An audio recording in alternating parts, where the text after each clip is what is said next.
you okay with recording it yourself? Oh, there you go. I just got it. Yeah. Awesome. Thank you. Yeah, of course. Yeah, and if you need me to, I can record as well. All All right. Well, let me get started, and then that will give us more time to have people discuss and have questions and everything else that we'd like to do. So for starters, let me go back to the presentation. I'm going to just go through what we're going to cover today. And we're going to go first through my background. I'm going to give some general information. We're going to talk about what a case interview is, general guidelines and things that I look for. I'm sure others look for similar things as well.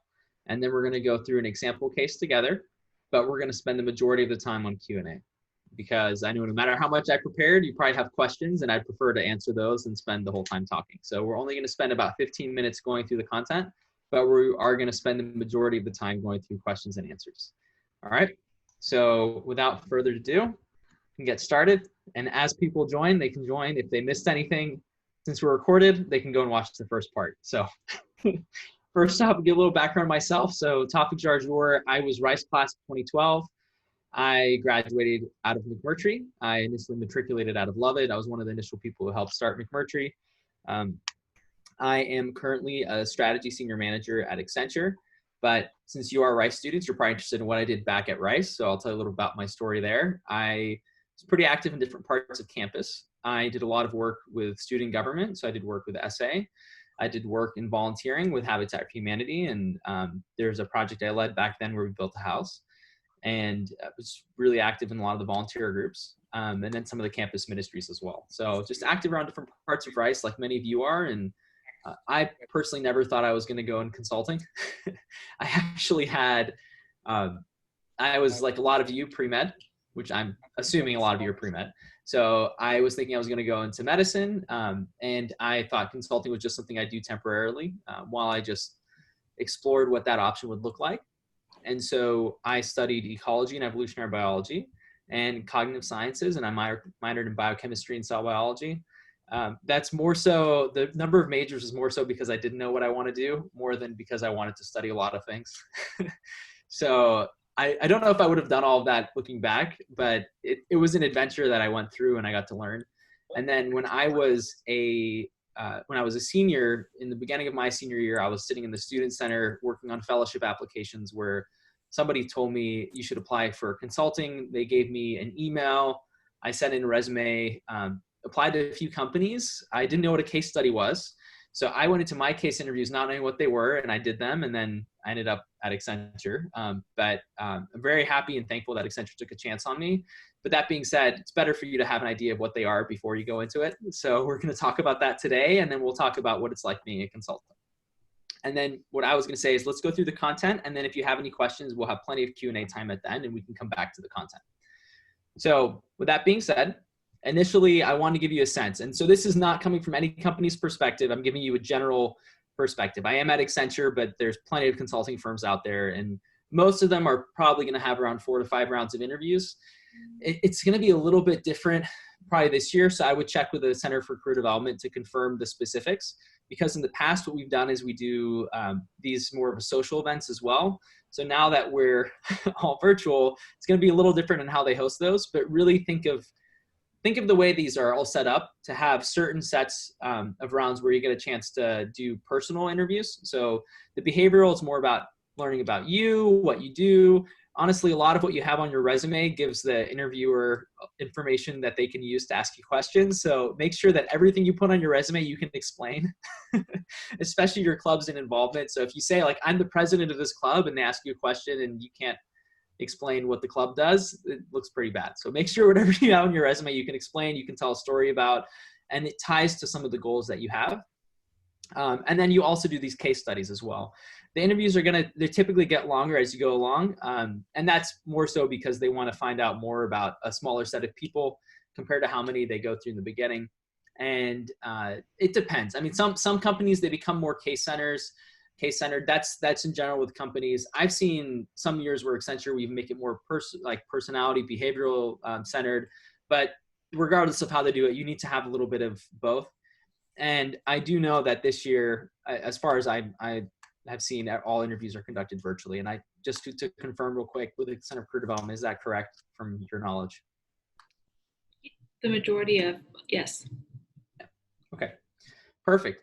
So without spending too much time on this, I was just going to say this is on average for all companies. You have like 10 to 15% of applicants getting full-time offers. Obviously, depending on the year and the company, it can go up, it can go down. There's some years I've seen it for us, like it goes way lower than this.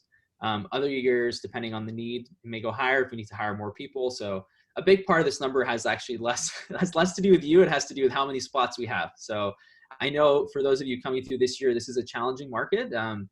It's a challenging space because a lot of companies that have typically recruited in the past may not be recruiting this year. So it's my biggest advice here is don't let any of that get you down.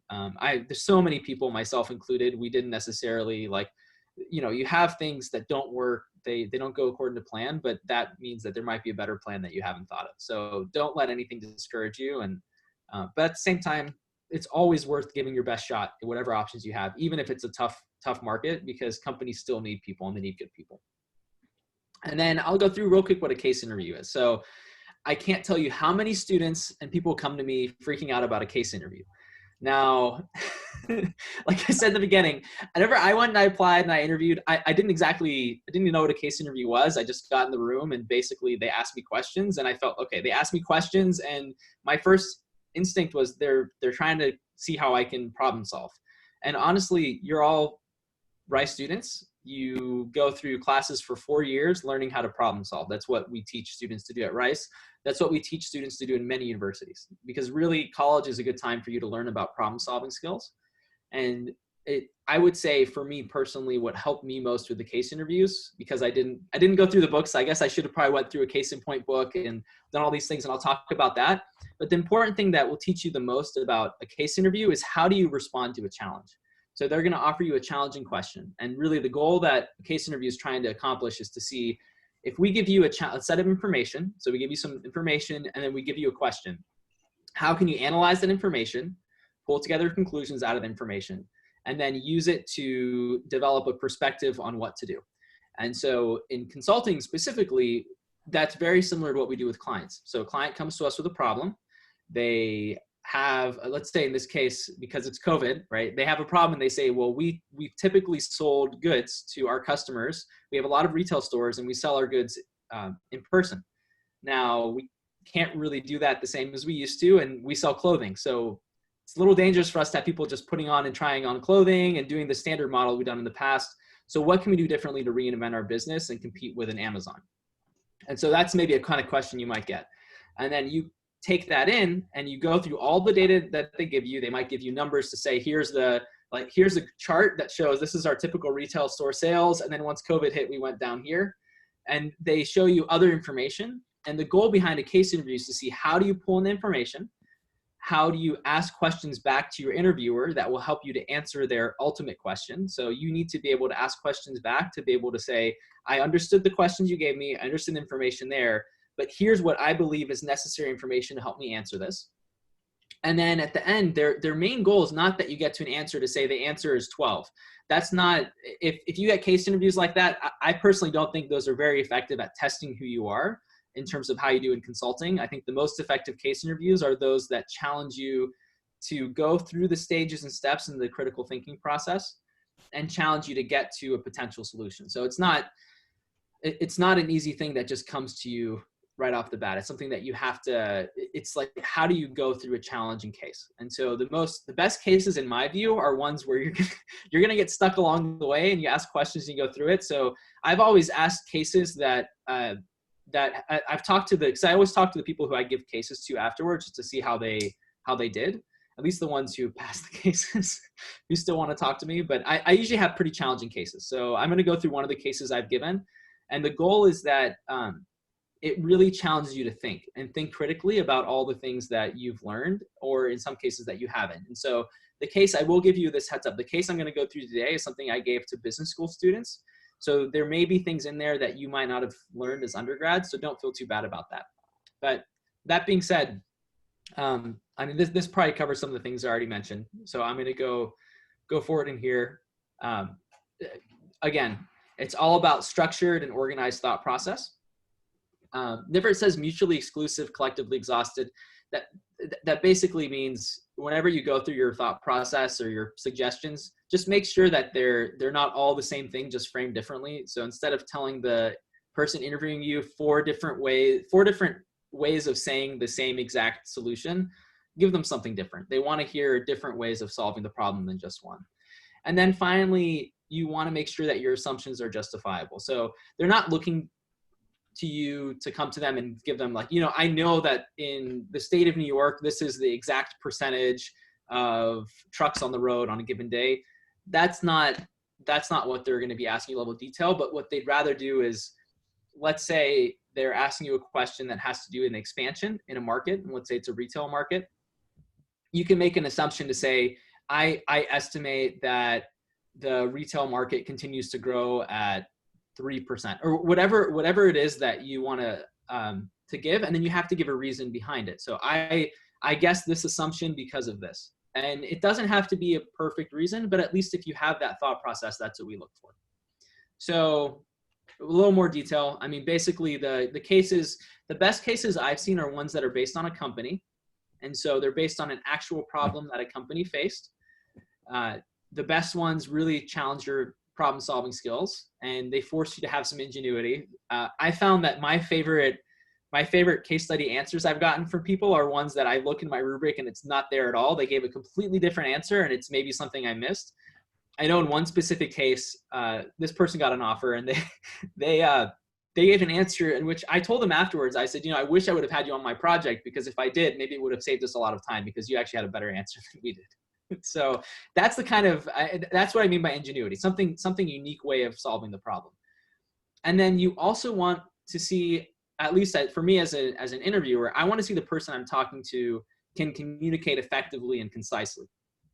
So that means, can you get to the point? Can you share, here's the essence of what I want to present to you. Here's where I want to get to. And by doing it that way, it's really helpful, because it helps me as somebody interviewing you to understand better about what is your main goal. I don't spend all this time thinking about the 10 minutes of things you said to get to 3 points. So can you communicate effectively and concisely? Because that's important whenever you come to start a job. You want to make sure that the people working with you can express themselves in an effective and concise way. And that ultimately comes to the next point, which is, would I want you on my team? And I know that part of it is also, this actually has to do with a little bit of how do you work under pressure.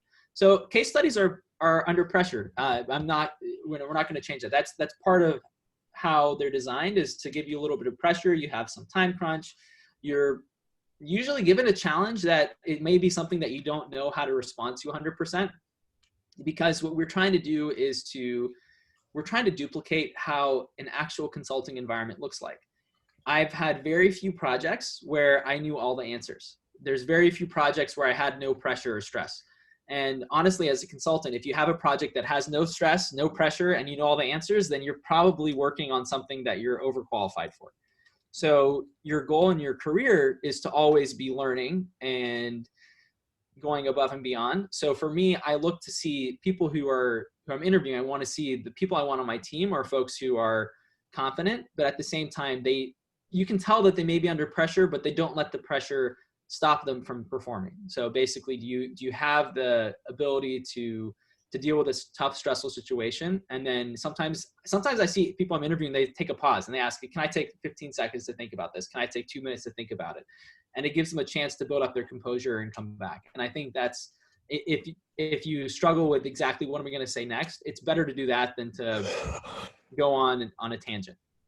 And then finally, this goes into, can I trust you in front of my client? And that's really important, because then you're gonna end up working at a consulting firm, and they want to see, do I put you in front of the client on your own? And I have last year in November, I had somebody who came to work with me, and I ended up having a crazy situation where I had to go and deliver another project at the same time at a different client for a few weeks. And so I needed somebody who was really strong. And I know this was asking a lot out of him, and I did, and he delivered. So he sat there and he worked with the client and with a senior team in the position that I was in. And I've been in this a lot more years than he has. And this was in his roughly first year and a half of the company, but he was able to be in front of the client, host meetings, have tough conversations, deliver information, and he'd send me an update at the end of the day. And I was very impressed with how he did. So when it came time for promotions and his ratings, you better bet he got a really good rating, and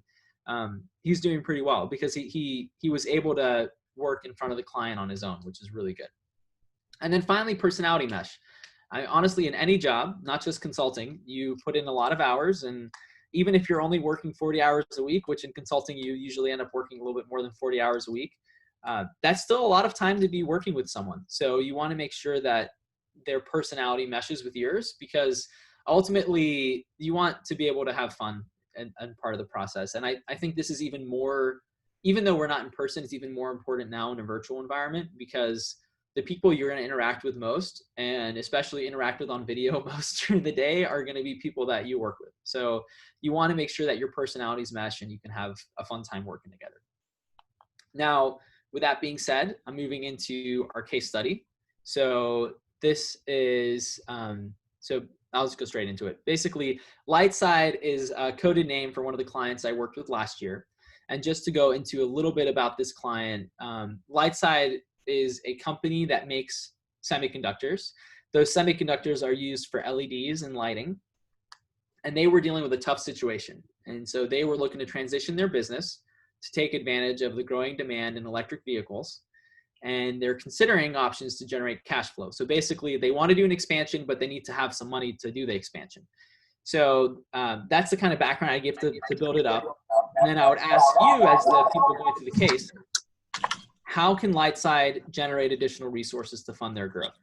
So I'll give you like 30 seconds to think through this. And yeah, and then while I do that, yeah, while you think about that, I can go to the next one.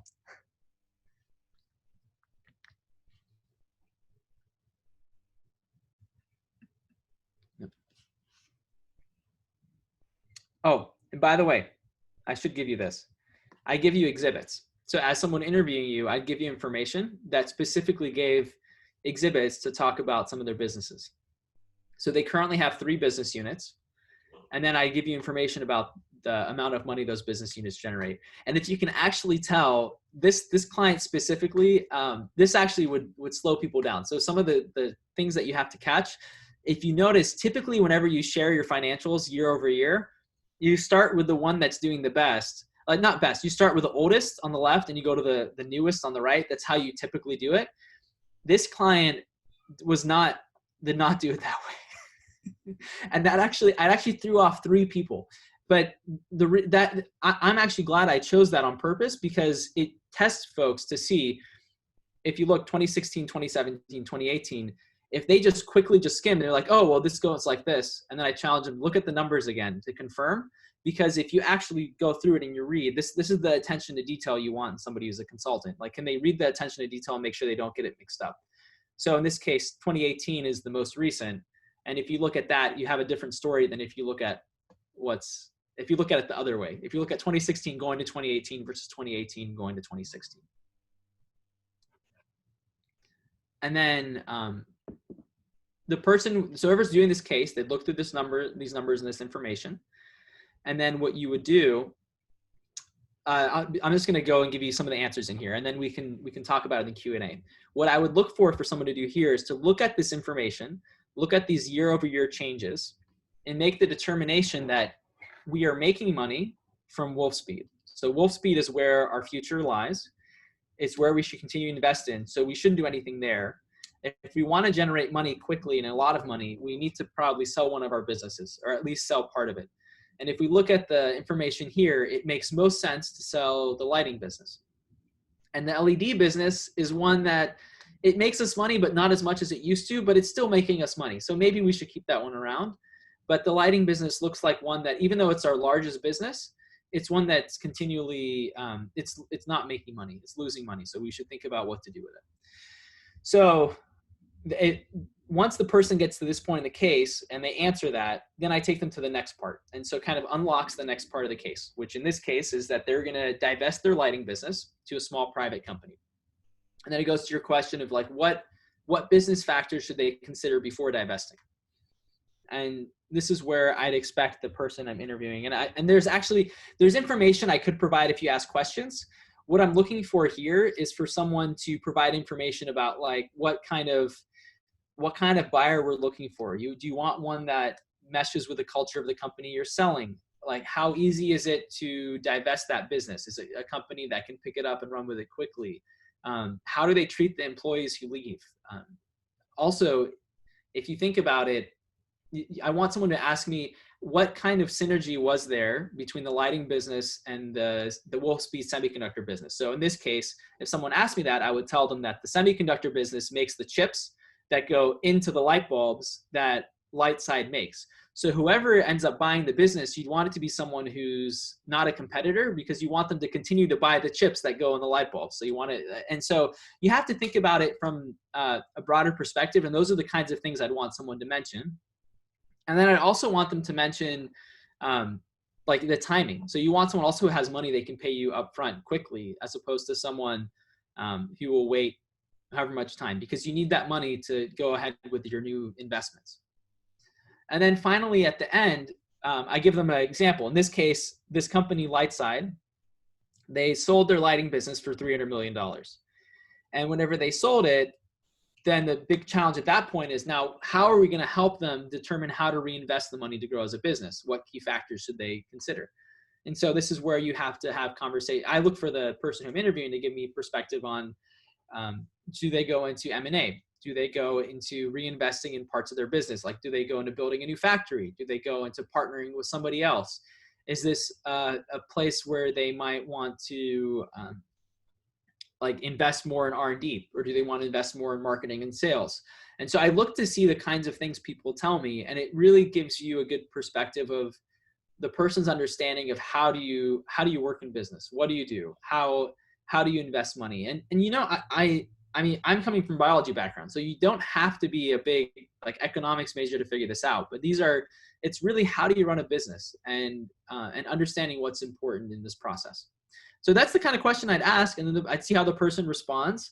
And then if they do a good job on this, I might give them a bonus. So I think, I have a prop on this. Let me go get the prop. I'll be right back. I bought this yesterday as just a prop for the fun of it, because you're all on the phone now. So this is a product from the result of that company we got. And on the bottom, you can actually see the company that bought them here. So it's like, I just want to show you, this is like a real world example of a client in a situation where we help them get through this. And as a result, I can actually go to the store these days. And so this product they didn't used to sell it at stores like Home Depot. As a result of this project that we did, you can actually go to Home Depot now and buy this product. So that's an example of like real world results from a case.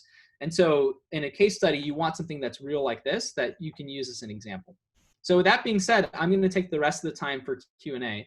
And then I'd love to just hear from you. We can go back through the slides here. We can go through general questions you have about consulting, whatever you would prefer to do.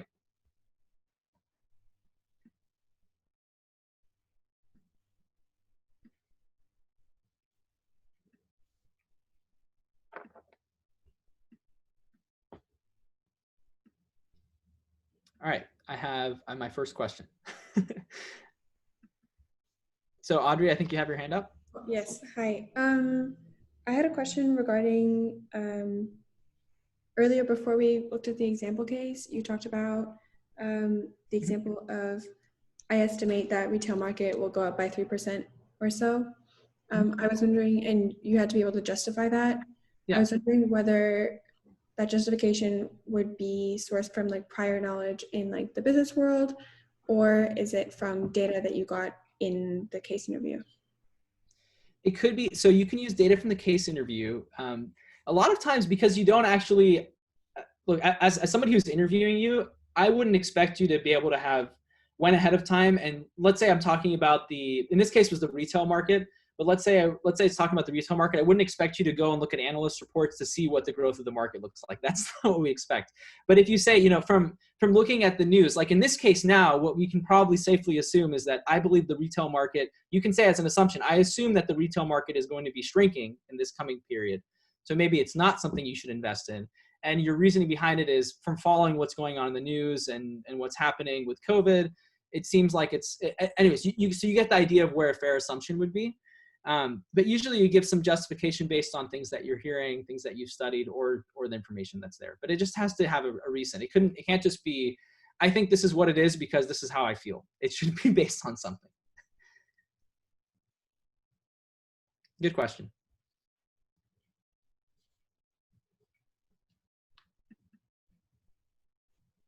Any other questions?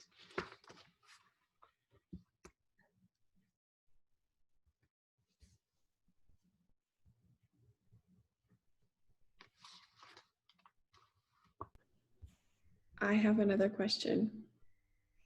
Okay, go for it. And then after that, we'll have Cooper. I think Cooper and Judy raised their hand. So, sorry. You mentioned that generally consultants work over 40 hours a week. I've heard that, it can be kind of an intense workplace. I was wondering by how much are you over every week generally? And does that get better after a few years in the company or worse? That's a really good question. So it's very true that consultants work a lot. Everyone who works with me knows that. The thing is, it depends on who you work with as well, and it depends on how. So I have, for example, one of my team members now. I know she works hard and she puts in good hours, but at the same time, we find ways that she can take breaks throughout the day. So like, sends me a message and says, "Hey, can I take an hour and a half, 2 hours? I'm just going to go have lunch with my family or do this." And we work it out. I will say that in the course of time, it depends on who you work with. There are some companies and there's some people you can work with. I mean, honestly, every company has different types of people. So you probably would get 2 different experiences or 3 or 4 different experiences at a given company.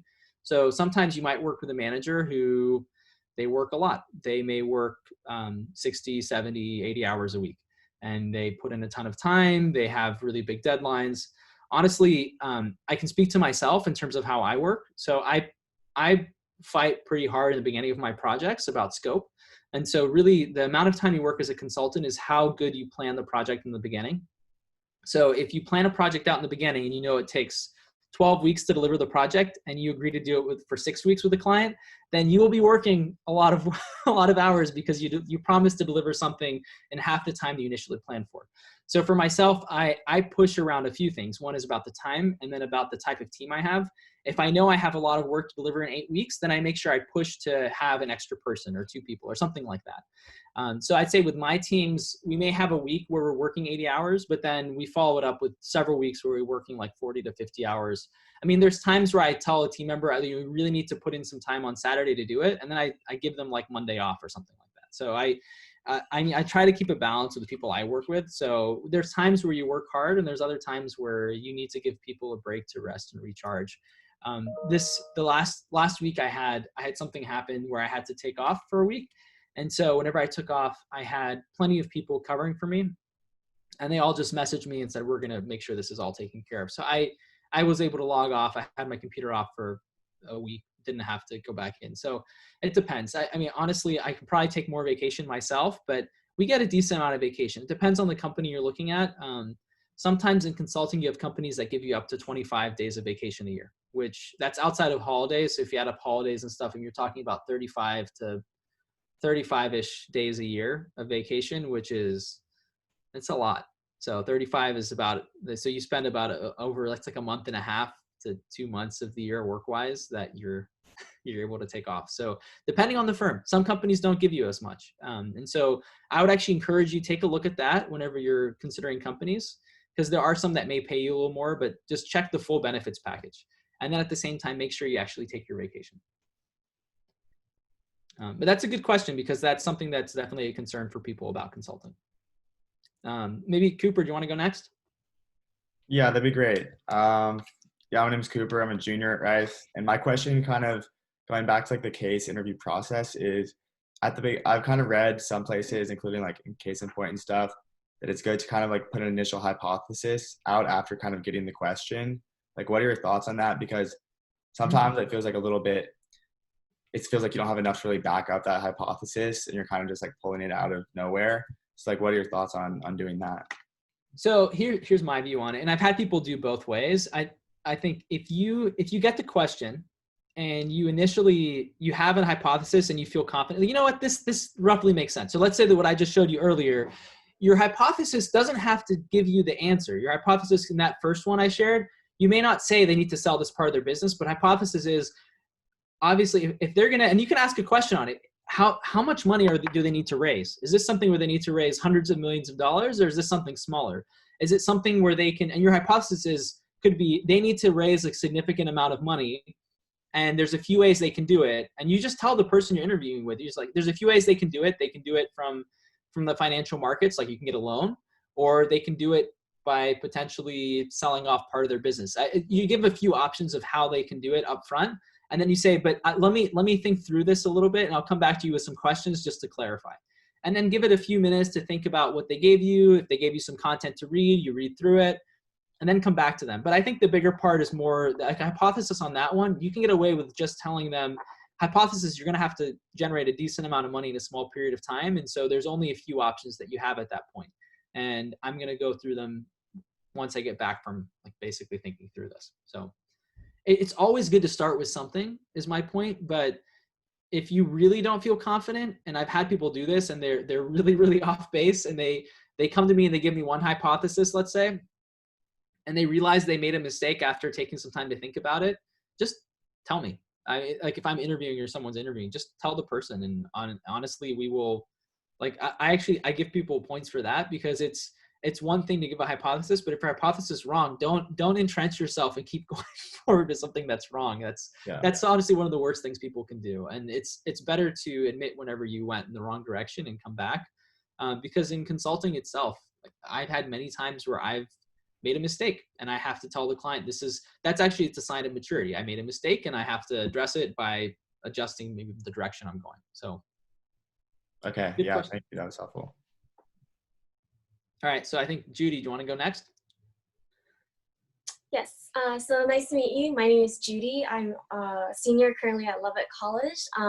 So I think I really wanted to talk about just like my initial thoughts of how COVID was impacting the job market was that, while consulting is probably not the way to go, because this is a place where you have to fly often. This is like, these cases are now all having to stop because of quarantine. That was my initial thought process, really. But so I actually am a general manager at this cafe on Rice campus.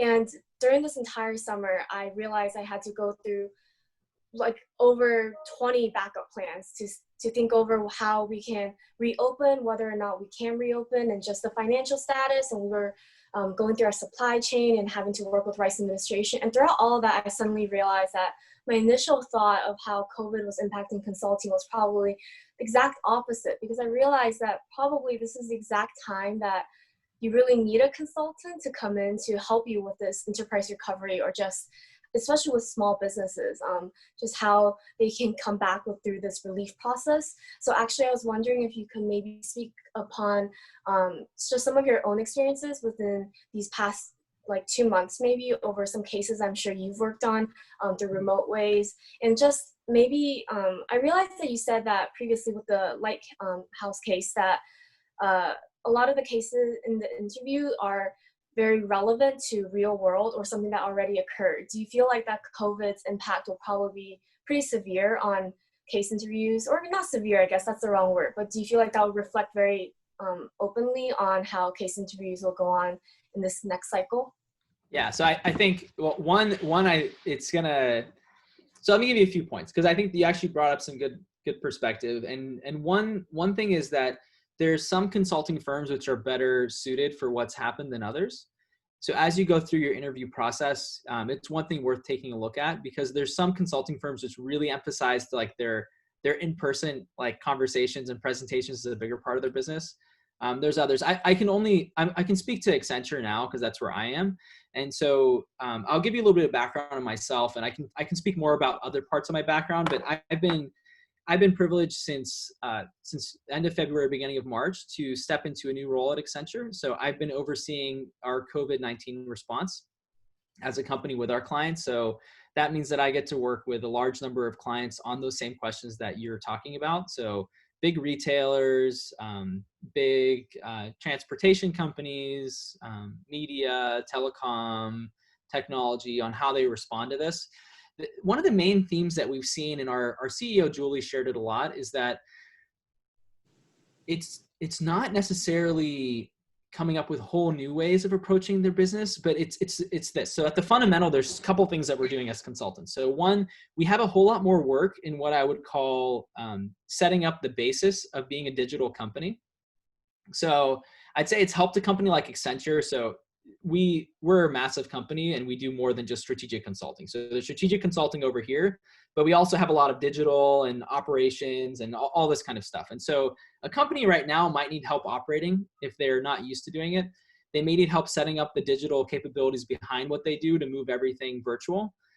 We've had a lot of companies that have come to us because they don't necessarily interact with a client, like a customer face to face, and they need help setting up a digital capability. Like, how do we compete with Amazon? How do we compete with so-and-so? And so the investment right now in terms of these digital interaction, how do we do customer service virtually? And so these changes are getting accelerated. How do we get our team to work together virtually? How do we change I was actually just on a call this morning. We're coming up with a new approach for companies on how do they set up their HR function? How do you do HR in a virtual world? How do you run this differently? And so there's a lot of work if a consulting firm's prepared to do it, there's a lot of work to happen. And if your company as a consulting firm is set up to work virtually, it actually helps you a lot. So at least I'll say this for me. I've worked at Accenture now since 2012, and they've invested a lot of money over the years in working virtually, and I've done a lot of my work virtually anyways.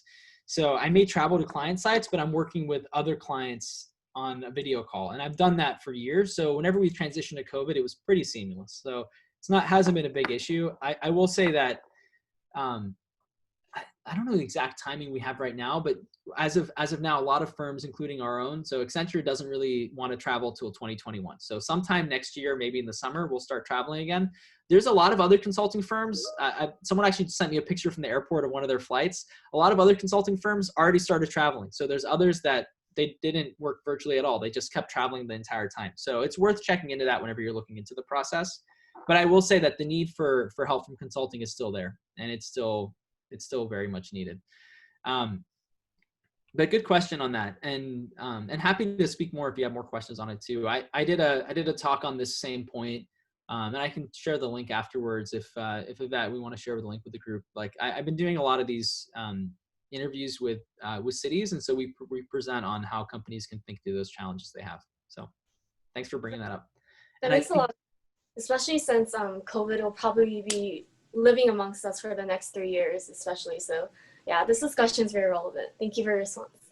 Yeah, of course. And I think Jessica, you were next. I think you're raising your hand. So. Yes, hello, I'm Jessica, and I actually have a biology background as well, so it's pretty cool to meet someone who's practicing in the industry and has that similar background as me. So my question actually was pertaining to that, like, do you have any advice for case interview prep or handling very business-centered cases without a business-centered background? Yeah, no, and that's a topic I definitely empathize with, because I had that challenge of I was coming in. I remember being one of the few people who was in the room when we were doing these interviews. I was one of the few who didn't have a consulting background or like a business or economics or whatever other more traditional background, if you want to put it that way. And it did make it a little harder. But I will say what helped me the most is that Accenture took a chance on me, and whenever they did, it's because they specifically said it was your problem solving skills and your thought process. So especially in the natural sciences and engineering as well, you learn about how to think. So that's really what they force you to teach. Like they force you to think about the scientific method. How do you think through a challenge? How do you think through a process? I think the part that holds us back sometimes from having that scientific background is the scientific method very much, it emphasizes the hypothesis and thinking through it, and you really can't execute or make a decision until you have everything figured out. Like it's frowned upon to move forward with your experiments until they're proven that it really works. In consulting, they're much more adept to risk. So if you want to be a successful consultant, you need to be much more willing to take a risk. So the biggest part is be confident in your answers and being able to say, this is what I believe, and this is what I think we should try. Like going forward and being confident behind that, as opposed to I emphasize or I have this it's okay to have a hypothesis, but we want you to make a decision. We want you to take a stand, because in consulting, we don't have a lot of time to guess. It's more, you make an informed decision using data, and it may be 70 or 80% of the way there, but we still make it. As opposed to in the sciences, we prefer you to be closer to 90+% before you make a decision. So that's one. And then another, and I'm happy to talk more about it again, if we have more time at the end as well, is it definitely, coming from the biology background, made it more challenging in my first year. So my first year as a consultant, there's things that I wish I would have known and I would have been prepared for ahead of time. And honestly, it's not even a natural science thing. I think all of you at Rice, there's things coming into the business world that you have to be used to. One of the things I love at Rice, and you just got your another ranking. So Rice consistently is one of like the friendliest and like nicest places to work. The business world, whether it's like the people you're working with from your team or the people that you're working with from just clients or anyone in general, is not always as like friendly and welcoming as people at Rice. So for me, it took me a little bit of time to find the right people at Accenture who I really meshed with, who I could trust. But I had to learn about how to interact with people a little different way than I did at Rice. And so there's definitely a learning curve, and there's process you take to get there. And my big advice to people, and I've seen so many who leave consulting within their first year or two, because they didn't get the right opportunity, they didn't get right match with the right manager, it didn't work out. And my biggest thing is don't give up, because I'd say for me, I'm honestly probably in the best position I've been in since I joined the company. And the only reason I'm here is because I took and I've just taken a random, I sent a note to someone in February, and sure enough, a week or two later, I ended up on a team working with different people doing something else. So it's not, you just have to be patient. You have to be patient and see what happens. It doesn't always come out the way you planned for it, but it can come out better. So, but happy to talk more about that. So I think Andy, you had a question. Yes, thank you for this session. So I have a question about the interview. So you mentioned about the interview, it's going to be like you can take some time to think of for the questions. I'm just wondering, is it more like a, like a real case when you work with a colleague in Accenture and it's like, you go back and forth? Is that how it works during the interview process? Yeah, so this is a good point, because people ask me, how does this compare to the work we actually do? And so honestly, you're never going to do, I'll just say this, from my experience in consulting, you never do a true case study just sitting down with someone and you have like 60 minutes to basically figure out a whole, you don't even have 60 minutes. I mean, case interview, you have like 10 to 15 to 20 minutes. You have some period of time, which is not that long. I think the longest case interview I did was 60 minutes, but you don't typically sit down and come up with all of these things at once. And usually you have more time and you have more discussion, you have more duration. So it's definitely cramming it, but the types of things that you do are things you do. So typically let's say the case I showed you, those are the kinds of things I did with a client over the course of several months. So we spent a few weeks with that first question we had in terms of what do they decide to do? Do they sell, and which business do they sell? That was a few weeks of work. We had a lot more analysis. We had a lot more discussions. We had a lot more interviews. We talked to people at the client. We talked to people who were outside the client to see if it was a good fit. And then we actually did a lot of work making sure that the company that was going to buy that business was the right company. So obviously we didn't answer it in like 5 minutes. It took a lot longer. But the kinds of questions we have they're examples of the things we have to think about, because at least having a general perspective to say, it makes sense that this company, they either need to raise money from the market or they need to sell one of their businesses. If you think about it from that way, it makes a whole lot more sense, because you have a good reason behind what you're doing. And in that case, like, a good answer is they need to raise money. The best answer, which is what I'm looking for, is someone to say, this business is losing money anyways. Why are you keeping it? You should spin it off, and it's not part of your core. You need to spin off this part, not part of your core business, and sell it in order to do something different. And I'll say this, like right now we're going through one of the markets that's in Houston. And so a lot of you are familiar with it, is the energy market in oil and gas and energy. And they're going through a position now where in the last 10, 15 years, they bought a lot of companies and grew. So you have these massive oil companies that have a whole lot of different businesses. And so, my challenge to a lot of them now is they need to think about, if they're going to grow in the future, they potentially need to divest and split off parts of their business and focus on where it is that they want to work. So then that way, the challenge with any company is, as you grow and you buy more, it helps you be more efficient. But the problem is you can't focus on a business. If like one of your businesses, I'll give you a company like a Google, for example, right? So Google, one of their businesses is all about it's software. It's about their search. It's about their applications. I know you guys use Google Docs and all the other Google Suite, right? So that's one of their businesses. They have a whole different business that focuses on hardware, right? So if any of you bought like they have Google lines of phones, Google lines of products. And so whenever you think about it from that perspective, these companies have a lot of, it's a challenge for them. So I'm sorry, I don't know if you can see my messages, but I always get too many messages at work. So it's like, it's my whole day. Welcome to consulting. But my point is more, you have to consider it from the case study as something that gives you an example of how the work life will be and the types of questions that you'll get. And so you can think it's really a challenge that, like, I use it to see, can the person I'm interviewing, can they deal with these challenges they're dealing in a work perspective? And so, but I appreciate that question because I think it's very relevant for the types of things we face. I actually have another question about, how do you decide what office you're entering after you join Accenture? Like, is that also like, some companies, they kind of like make you list out like 3 options?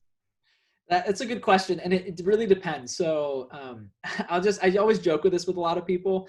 I don't know if we still have this phase going on. There was a point a couple years ago where everyone wanted to be based in San Francisco, and you had like, everyone's wants to be in San Francisco. And so what happens is that companies, they obviously have to do business in different parts of the country, right? And so they usually give you an example. Accenture for one, and I'm sure other companies are like this, they have a few offices that there's like maybe 8 offices you can choose from. And so within those 8 offices, I mean, a lot of people from Rice are going to be targeted more towards, I don't know, it might end up being like Houston or Atlanta or San Francisco, or like some options. If you're going to school at Penn, you may be more focused on like DC or New York. That's how they push it. But at the same time, you have choices. If you tell the recruiter, I really want to go to New York because I have family out that way, I have this reason, I really want to live there, you can work out a deal to move to a different city or to be based in a different city. The only thing is, I will say this from my perspective, I actually think this is the same with other consulting firms. We typically have more people try to live in New York and San Francisco. What happens as a result is you always have an easier time getting staffed on projects if you don't live in New York or San Francisco. Because there's always ends up being more people there than there are projects. So that's just a heads up to you. I personally have actually spent a lot of my time working in San Francisco anyways. So like it'll happen. You if you want to live in a city and you want to work there, you can work there. That's my point. So don't let it discourage you, but there's people I've worked with who have moved around to multiple cities. Like every year or 2 years or 3 years, they move to a different one anyway. So it's not a huge factor. So. Thank you. Yeah, but you get to choose that after you get an offer. So usually after you have an offer, they ask you and they give you a choice. That's how it's like they usually tell you to rank. So they give you a few options. They tell you rank, what are your top 3? I got a question through the chat from Fadil, whose microphone is not working. And it's if there are any deal breakers or red flags in applicants that you look out for during both the behavioral or the case interview, or just generally things to avoid in the case or general interview. That's a good one. This is challenging for me because I want to make sure everyone gets a fair shot. And one of the hardest things I've dealt with is honestly, it's like some people actually answer the case right. They give the right answers. They have the right perspective. I think the challenge I have is even less so how somebody answers the case. It's usually not the case answers themselves that are like the big red flag disqualifiers. I think going back to that list I shared earlier, it's a personality mesh. And really it comes down to, are they the right fit for the type of consulting that I do? Because for example, I hire for strategy consulting. That's where my focus is. And the interviews I do are mostly for strategy consulting. I had somebody who I interviewed who he knocked the case. He did an amazing job with the case. He answered every question, everything was organized, but just the personality and the way that he interacted wasn't the right fit for the type of work we do. I probably wouldn't put him in front of a client. Now, this guy, though, honestly, if he asked me to write him a recommendation to work with an analytics company as a data analyst, like this guy would, he's probably going to, I'm just assuming now, I'm saying he would probably skyrocket up the ranks in like Amazon or one of these companies to help them with their data analytics. Because he's one of the smartest people I've ever interviewed in terms of numbers. But is he someone who can go and have a conversation in front of you and really speak outside of a script? Probably not. But at the same time, everyone has their own skills. And so whenever someone doesn't give you an offer or doesn't like push you forward, it's not a negative thing to you. It just might be that it's not the right fit. And so you honestly want to get rejected from some things because you prefer that to happen up front than get in the job and determine that, this is not what I like. I mean, in this guy's case, he probably wouldn't have enjoyed his everyday work at Accenture, at least in strategy where I work. Now, if he was willing to take an offer in Accenture Digital, working with like our analytics business, this guy I think he would love his day at work and he'd love his job and he'd be really good at it. So I'd say of all the red flags, I think that's one of the biggest ones. And for me, it's more of looking at, is this person suited to our part of the business or is they suited to somewhere else? And I think that's really important. And I think the other red flag, honestly, is it's professionalism. I mean, look, if you're gonna do an interview, like one, dress appropriately, act appropriately, say the right things. I know I'm from Rice and it's fun. Like after the interview, after you have a conversation, we can laugh and joke about things, but there's a sense where you want somebody to take the interview seriously. So just, if you do the right things and take it seriously, it's important.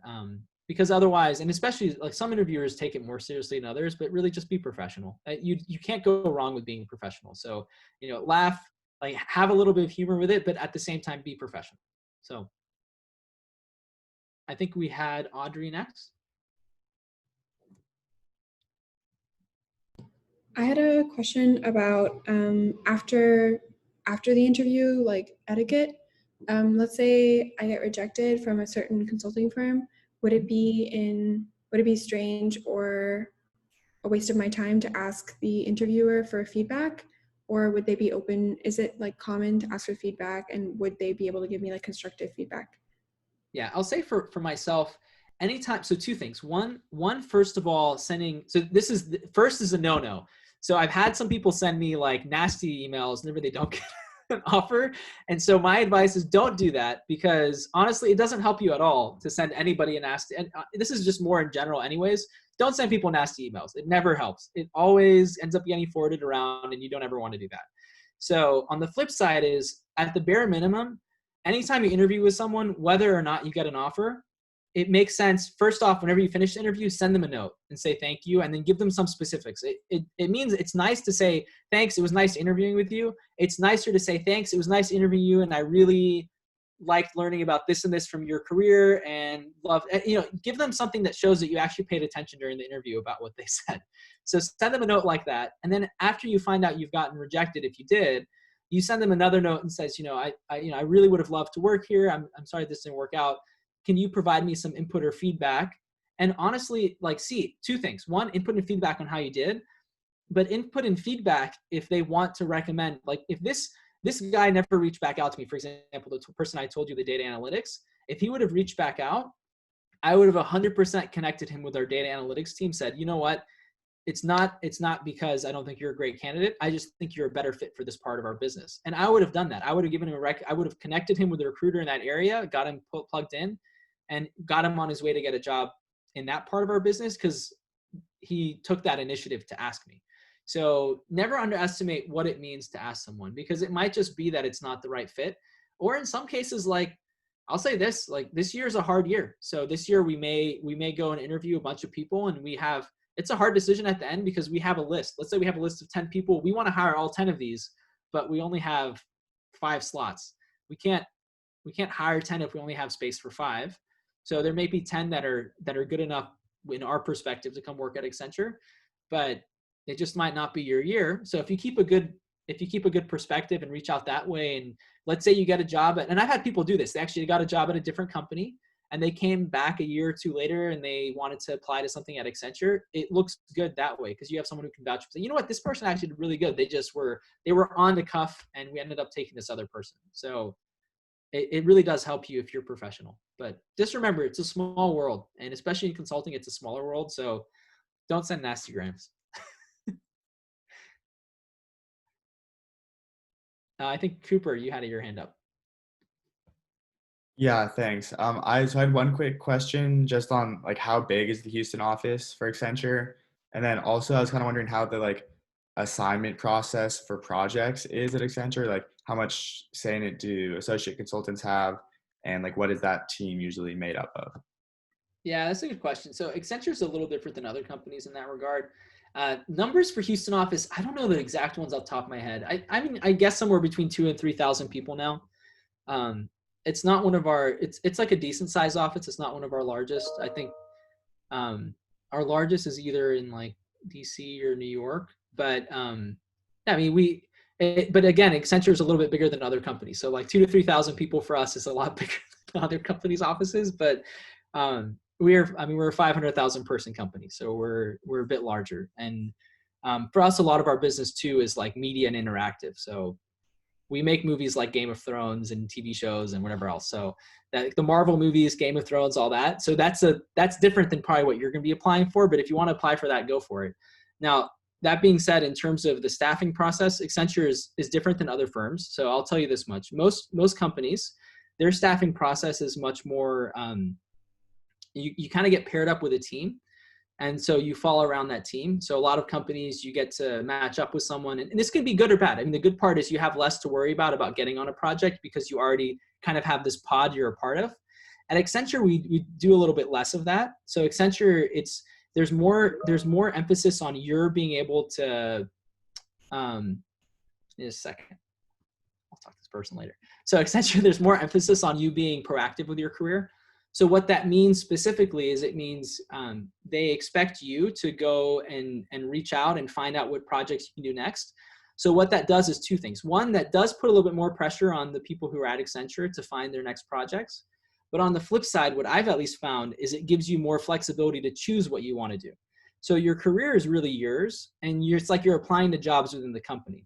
And so what that means is even though somebody doesn't necessarily tell you, you will do this, which that does happen at times, but for the most part at Accenture, if you're proactive about it, you can find yourself projects that you might find interesting. And so it's a double-edged sword. But for me, at least, it's meant that I've had a more fulfilling career because I've got to do a lot of different things based on my proactivity. Okay, yeah, thank you. That's definitely different from what I've heard about at some other firms. But I mean, I think that flexibility is definitely something that's pretty cool. Yeah, there's like I don't know the details of how it exactly works, but there's a whole entire like application process, and there's a place you can go find different roles and all that. So I know, Yvette, maybe check with you on how we're doing on time. It is 12:59 p.m. Okay. So we might have time for one more, but I do want to say this. Let me put I think we have a chat, right? Yes. So I can put my email in the chat, and then if you have additional questions, you can reach out.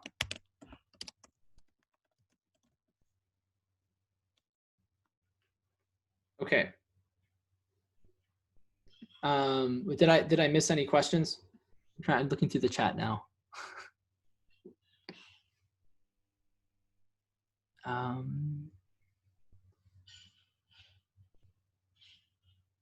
Oh wait, I sent that to you. I didn't send it to everyone. Let me send my email to everyone.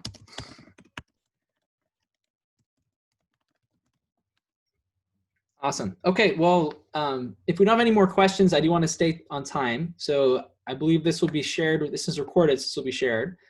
And at the same time, yeah, and I'll let you from the CCD close us out. But I just want to say, if you do have any questions, I did put my email in the chat, so feel free to drop me a note.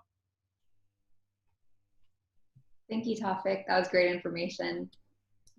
Everyone have a great rest of your day.